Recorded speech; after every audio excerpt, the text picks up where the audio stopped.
Os 12 Trabalhos de Hércules. Capítulo 14.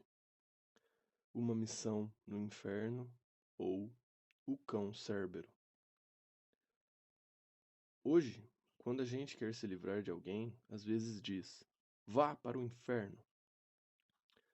Naqueles tempos lendários, os infernos eram uma região subterrânea chamada Tártaro, reino do deus Plutão.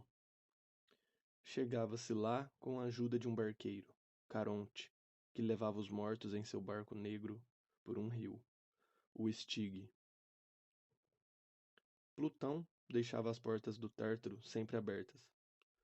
Não havia risco de os mortos escaparem, pois ele tinha um auxiliar terrível, Cérbero, um ferocíssimo cachorro de 3 cabeças e rabo de dragão, que tomava conta da entrada.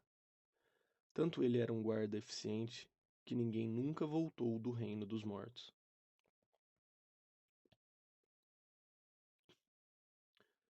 Fazia 8 anos que Hércules estava a serviço do primo. Só lhe restava um trabalho a realizar. Euristeu queria se livrar definitivamente do herói. Convocou-o certa manhã e lhe declarou do alto dos muros da cidade de Tirinto, com uma maldosa, sem cerimônia: quero que você me traga Cérbero, o cão de guarda dos infernos. Que maluquice! E se eu voltar com ele? Terei espiado meu crime? Sim, terá cumprido as ordens do oráculo. Estará quite. Juro pelo Estige. Tal juramento era inviolável, e Hércules despediu-se confiante do primo. Mas enquanto vagava sem rumo pelos campos, compreendeu o absurdo da ordem de Euristeu. Do mesmo modo que no caso do Jardim das Hespérides, ninguém sabia onde ficavam os infernos, salvo, é claro, os mortos que lá entravam. Depois de dar tratos à bola 1000 vezes, sem encontrar nem sombra de solução, Hércules, desesperado, caiu de joelho. Pai, você que desceu do Olimpo para se unir a uma mortal, você que queria que eu livrasse o mundo dos seus flagelos, vai me abandonar desta vez? Um trovão tremendo lhe respondeu. Num halo de luz, o deus Mercúrio apareceu. Pousando sorridente a mão no ombro de Hércules, ele lhe disse: Júpiter me encarregou de levá-lo até a entrada do Tártaro, mas assim que você entrar no barco de Caronte, vai ter de se virar sozinho. Vamos embora. Levando Hércules consigo, Mercúrio saiu voando. Ao chegarem acima da Lacônia, o deus explicou. Existe à beira-mar, no Cabo Tênaro, uma caverna que se comunica com o mundo subterrâneo. Logo, atingiram o topo de uma falésia escarpada que dominava todo o mar de Creta. Lá embaixo, as ondas quebravam nas rochas. Chegamos, disse Mercúrio. Apontou para uma gruta na qual o herói, com o coração disparado, entrou atrás do seu guia. Subiram uma trilha íngreme, arriscaram-se num abismo interminável, alcançaram uma sala subterrânea banhada por um lago glacial. Um vento violento pôs-se a soprar, parecendo trazer o eco de apelos desesperados. Apesar da presença do deus e a despeito das armas que segurava com força, Hércules se sentia cada vez mais inquieto. Pouco a pouco, o ar se encheu de um bafo quente, ardente. Não demorou a surgir uma lagoa de piche fervendo, que terminava num largo curso d'água escuro e revolto. É o Aqueronte, disse Mercúrio. Chamam-no de Rio das Dores. Está vendo? Mais adiante, aquele afluente que arrasta chamas. É o Piriflegeton. E ali? Perguntou Hércules. O que é aquilo que corre com esses gemidos estranhos? Uma torrente feita das lágrimas dos malvados, o Cócito. Caminharam até uma espécie de delta entulhado de caniços. Todos os cursos d'água que eles haviam encontrado se juntavam num rio impetuoso, cujo cheiro nauseabundo os fez recuar. Eis o Estige. anunciou Mercúrio. Minha tarefa terminou. O espetáculo era aterrorizante. Em ambas as margens, sombras negras se agitavam confusas. Espectros desesperados lançavam súplicas aos visitantes. As almas esperam o barqueiro, murmurou o deus dos mercadores, e temo que não haja lugar para todo mundo. Hércules arregalou os olhos. Descendo o rio, acabava de aparecer uma barca mais negra que o Estigue. Era conduzida por um velhote rude e barbudo, cujo remo repelia as sombras que se arriscavam nas águas do rio. Volta e meia gritava para elas: Não, você não! Quando você morreu, ninguém pensou em pôr uma ou duas moedas na sua boca para pagar sua passagem, para esperar mais 100 anos na beira de um dos 4 rios infernais. Quando o lúgubre barqueiro encostou, Mercúrio fez as apresentações. Caronte não parecia nada contente com a ideia de conduzir Hércules. Após muito pensar, convidou-o a embarcar e confessou-lhe: Outro dia fui punido. Tive a audácia de levar Teseu e Pirito. Os 2 heróis queriam raptar a rainha Perséfone, bem nas barbas de seu marido, Plutão. E conseguiram? Como conseguiriam? Replicou secamente Caronte. Uma vez aqui, não se sai mais. Os 2 imprudentes aqui continuam. Fascinado com o espetáculo das sombras que chamavam Caronte, Hércules se inclinou. Seu peso fez o barco balançar, e o barqueiro, desequilibrando-se, quase caiu na água. Não se mexa, jovem temerário, senão vai nos fazer cair nas águas mágicas do Estigue. Mas Aquiles não se banhou nelas? Indagou Hércules, melindrado. Não foi bem assim. Para torná-lo imortal, sua mãe, Tétis, mergulhou-o no rio quando ele era criança.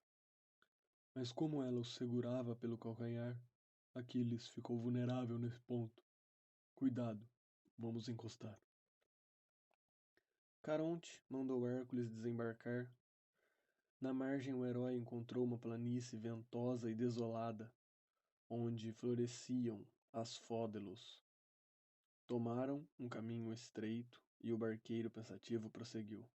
Um dia, Aquiles levou uma flechada no calcanhar e morreu. Chegamos ao fim da nossa viagem. O campo da verdade. Era uma encruzilhada. Caronte explicou. A estrada que sobe leva aos Campos Elíseos. Só podem tomá-la as almas que levaram uma vida digna. O caminho que desce leva às terríveis profundezas do Tártaro. É para lá que você quer ir, Hércules? Então, adeus. O herói ficou sozinho. Não demorou a chegar diante de 2 portas monumentais. Como estavam abertas, entrou. Sua chegada foi recebida por latidos aterrorizantes. Quem é você? Rugiu uma voz distante. Hércules percebeu então o deus Plutão, sentado num trono, e a seu lado o célebre monstro de 3 cabeças, o guardião dos infernos. Atrás dele entrevia-se a entrada dos labirintos infernais. Eu me chamo Hércules. Ouso comparecer diante de você porque meu primo, a quem devo obediência, me ordenou que viesse buscar seu cão, Cérbero. Por ora, Cérbero contentava-se em latir furiosamente. Diante daquele herói, que parecia não ter medo, o cão recuava, rosnava, agitava as 3 cabeças e revirava 6 olhos enormes que saltavam das órbitas. Meu jovem herói, topete é o que não lhe falta, exclamou Plutão, pasmo. Mas conheço sua fama. Júpiter me falou de você. Quer enfrentar Cérbero? Está bem, mas terá de ser com mãos nuas. Veremos quem vencerá. Hércules largou no chão a lança, o arco e a clava. avançou para a fera, que se pôs a rastejar gemendo, com seu horrível rabo de dragão metido miseravelmente entre as pernas. Que é isso, Cérbero? Vociferou o deus dos infernos, zangado. O que está esperando para atacar e morder? Será que o guardião também tinha ouvido falar dos feitos do herói? Em vez de obedecer ao dono, refugiou-se correndo atrás do trono do deus. Neste caso, disse Hércules, sou obrigado a ir buscá-lo. Num abrir e fechar de olhos, pulou até o trono de Plutão. 3 bocarras abertas se fecharam nele. Não fosse a proteção da pele do leão de Nemeia, teria sido dilacerado. Mais rápido que o cão, que voltava ao ataque, agarrou o bicho pelo pescoço e apertou-o a ponto de sufocá-lo. O animal esperneava e gemia, cada vez mais debilmente. Pare! Exclamou Plutão. Não mate meu fiel Cérbero.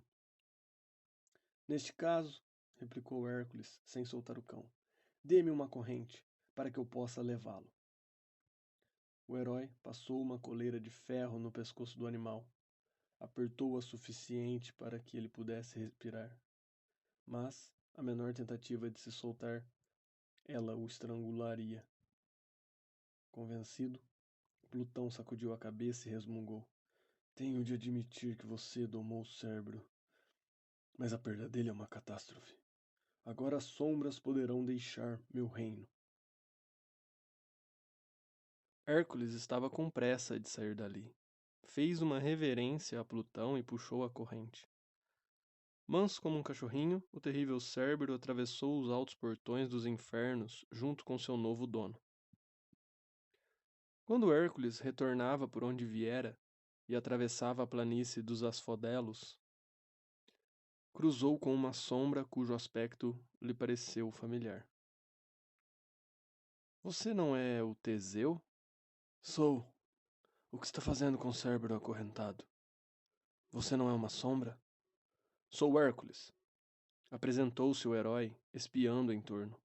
Venha, siga-me. Vamos pedir a Caronte para nos levar de volta. O barqueiro, contrariado, fez-se de rogado. Agora são 2, e com um bicho. É que não costumo subir o Styg tão carregado assim. De péssima vontade, Caronte subiu os rios infernais e levou os estranhos passageiros para a saída. Quando Teseu chegou ao ar livre, recuperou seu aspecto humano. Agradeceu a seu salvador e comemorou a liberdade aspirando o ar marinho. Quanto a Cérbero, nunca pareceu tão assustado. Ofuscado com a luz do dia, dava ganidos queixosos. Com suas 3 línguas de fora e sua respiração arquejante, você inspira menos medo do que dó, disse Hércules ao guardião dos infernos. Não imaginava que você iria facilitar tanto assim o meu trabalho. Tomou o caminho de volta para Tirinto. Enquanto puxava a corrente de Cérbero, tudo o que seu primo lhe pedira para realizar desfilava na sua memória. 12 façanhas e 8 anos de servidão. Como para buscar confirmação da sua futura liberdade, erguia frequentemente os olhos na direção do Olimpo. Chegando ao pé das muralhas da cidade, gritou: Euristeu! Trouxe o que você me pediu. O primo de Hércules apareceu no alto do muro e ficou paralisado. Apontava para o cachorro acorrentado, gaguejando. É, é Cérbero, o cão dos infernos, e você o trouxe aqui.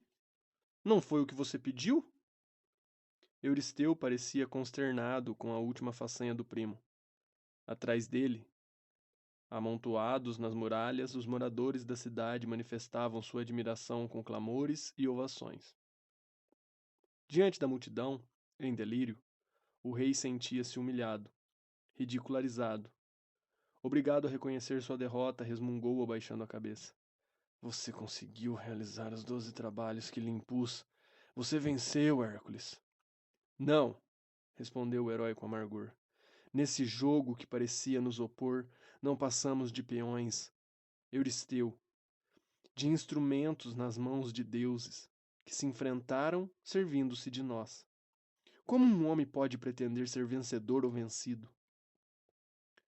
Desde que avistou o rei, Cérbero parecia ter ficado novamente feroz. Rosnava, fitava o senhor da cidade com olhos ameaçadores e escancarava suas 3 bocarras. Teria compreendido que Euristeu era o responsável por seu recente exílio? De repente, o medíocre rei se deu conta da imprudência da sua ordem. Havia desafiado o deus Plutão em pessoa. Apavorado, balbuciou: Hércules, pensei numa coisa. E as sombras? As almas dos mortos? Pensou tarde. Nada mais as impede de sair do Tártaro. O rei ficou lívido. Hércules, eu lhe suplico, devolva esse animal ao seu dono. Espera aí. Você não prometeu que meu último trabalho seria capturar Cérbero? Quer me impor mais um? Faça isso por mim, Hércules. Por você, respondeu o herói acidamente. Nada disso, Euristeu. Vou fazê-lo para o bem futuro da humanidade, para que permaneçam nas moradas infernais os que perseguem seus semelhantes. Hércules cumpriu com a palavra. No dia seguinte, retomou o caminho dos infernos e restituiu Cérbero a seu dono. Na volta, o herói evitou Tirinto. Pôs-se a caminho da Etólia, onde fica o famoso Monte Parnaso.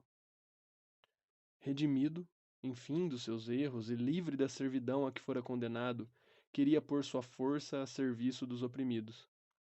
É por isso que sentia a alma livre e o coração leve, saboreando o sol levante, cujo calor lhe acariciava o rosto. Pensava naquele futuro em que tinha se proibido de pensar. Ele, que havia derrotado tantos monstros e desafiado tantos deuses, conseguiria suprimir a injustiça entre os homens? Conheceria outra mulher? Teria outros filhos? Hércules não tinha resposta para nenhuma dessas perguntas. Não imaginava que seus 12 trabalhos só haviam ocupado metade da sua existência. Uma existência que terminaria com um fim digno de um filho de Deus. Um suplício após o qual sua alma chegaria ao Olimpo e à casa do seu divino Pai. Ignorava que sua glória se perpetuaria ao longo dos séculos, que numerosos cultos lhe seriam consagrados e que seriam criados os Jogos Olímpicos para imortalizar sua memória. Ainda não sabia que pelos milênios vindouros ele se tornaria o tema favorito dos músicos, dos escultores e dos pintores. Sim, Hércules ainda não tinha acabado sua vida tumultuosa. Continuava a rumar para o sol levante, dando graças a Hélios por ter feito da terra uma morada digna de fazê-lo esquecer os infernos. Contentava-se em caminhar observando o mundo, tornando-se novamente, durante uma breve trégua, o simples esboço de um herói. Um homem. Fim.